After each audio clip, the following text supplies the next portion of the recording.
Well, first thing we have to do is I've already prepped the motherboard. This is a standard ATX, so I've already put the post screws, the post mounts into the motherboard.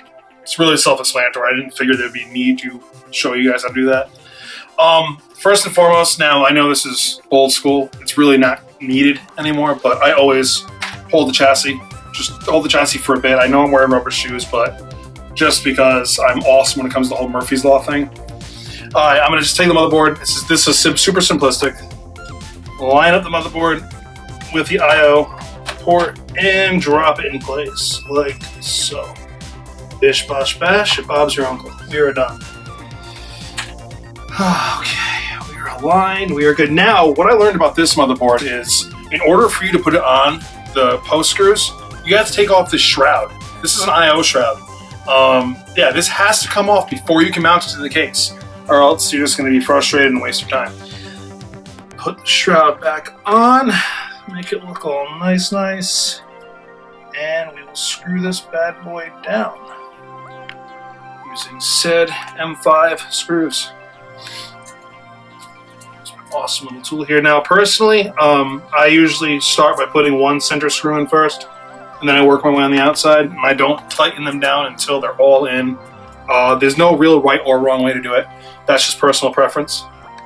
So, put that in. That goes in lovingly.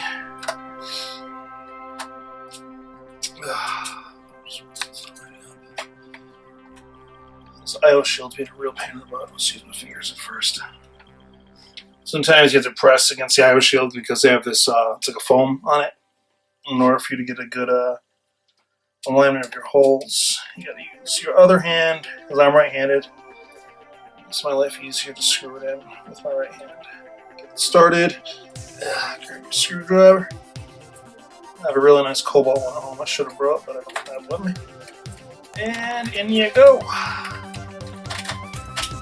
Again, I don't screw it down all the way until all of the screws are in. That's just personal preference. Like, there's no real right or wrong. Notice how I'm air quoting. There's no real right or wrong way of doing this. That's just the way that I do it personally. Now, I would be going normally much quicker than this, but because it's a tutorial, I'm going to kind of slow things down a little bit. Started.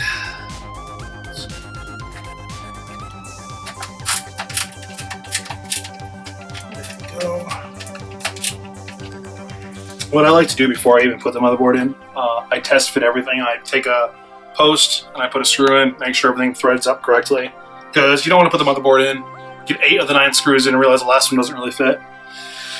It just gets annoying. So I always do test fits of just about everything. Again, I'll get into more details later. As far as like the way I set up the peripherals and why I test things, why I use a dummy 24-volt switch, why I do all this other stuff differently. There is a method to my madness, I promise you that, folks. I absolutely promise you that. Alright, since I got the outer perimeter ones done, now I'm going to try to get the shield put in. Now I have big hands, and this is just going to be a real pain in the butt. So if you hear a lot of swearing, cover your kids' ears or something, please, because, yeah, my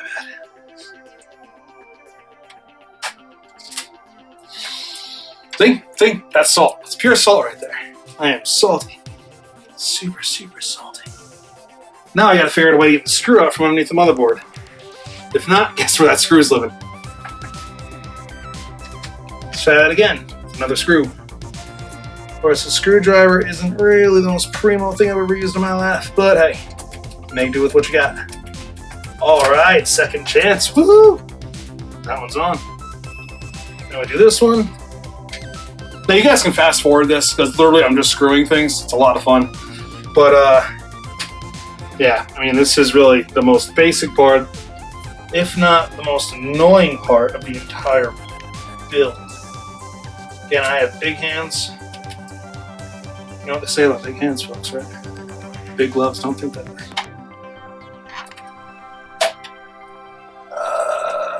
Okay, there we go. There we go. In. We are in, I reckon. It's kind of sideways a little bit, but hey. we're on. All right, beautiful, beautiful. Now we have the last couple screws in here, and we will be on the way to finishing this beautiful, beautiful rig. All right, now we're putting in the power supply. Again, this is a really basic thing. You just drop it in. Now, some motherboards have a guide, like what you see here. I've got a guide right here that'll actually help guide it. Now, granted, I have this laying down. It really doesn't do much. But what's nice about this particular case, I meant to say case, not motherboard, sorry. This particular case has rubber feet, which actually is an awesome anti-vibe, because you get these things zooming and they make so much bloody noise. Now, again, I'm just going to line up the pins, the holes, and mate them to the back of the case. This is super basic. Very, very easy to do. Once you get one in, the other ones usually just fall into place. And by usually, I mean never.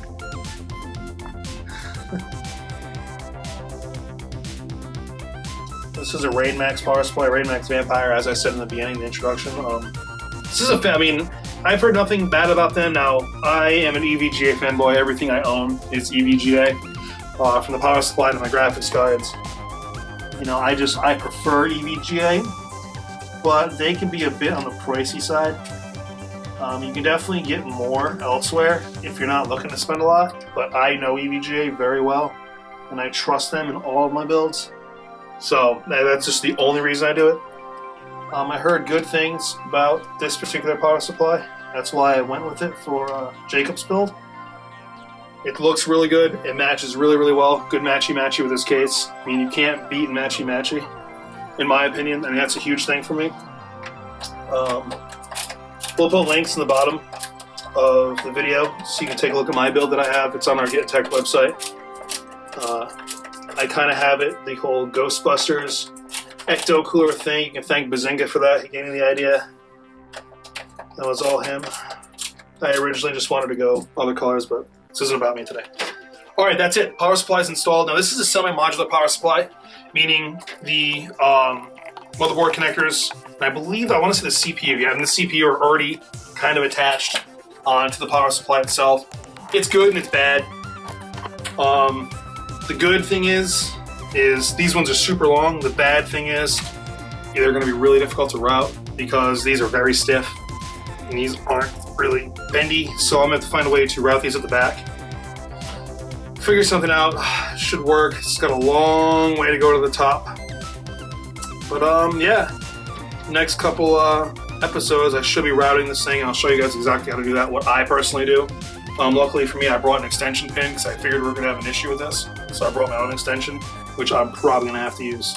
Stay tuned.